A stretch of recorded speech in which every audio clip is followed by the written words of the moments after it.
જૂનાગઢના ભેસાણ તાલુકાના ચુડા ગામે શ્રી રામચંદ્ર ભગવાનની ભવ્ય શોભાયાત્રા યોજાઈ।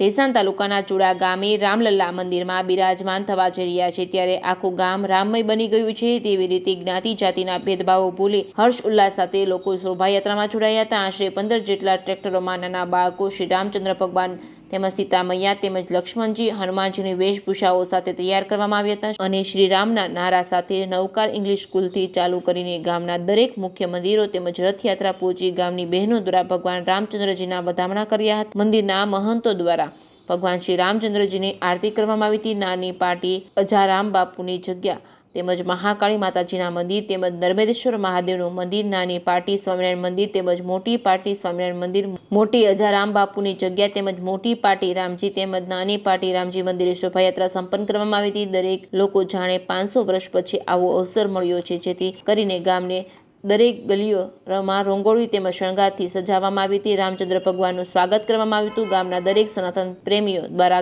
ગામના દરેક મંદિરોમાં રામધૂન ભજન કીર્તનનો કાર્યક્રમ રાખવામાં આવ્યો હતો। દરેક મંદિરોમાં યાત્રામાં જોડાયેલા લોકો માટે ચા તેમજ શરબતની વ્યવસ્થા રાખવામાં આવી હતી। આ પ્રસંગને દીપાવવા માટે ગામના યુવાનો તેમજ સેવાભાવી લોકો છેલ્લા 15 દિવસથી તૈયારી કરી રહ્યા હતા। ત્યારે આજે 22મી તારીખે અયોધ્યા ખાતે રામલલ્લા બિરાજમાન થયા છે। ત્યારે ચુડા મુકામે નાની પાટી રામજી મંદિરનું પણ શાસ્ત્રી પરેશ અદા દ્વારા શાસ્ત્ર વિધિ પ્રમાણે યજ્ઞ પૂજા દ્વારા શિલાન્યાસ કરવામાં આવ્યું હતું। Reporting by Pankaj Vegda, Bhesan.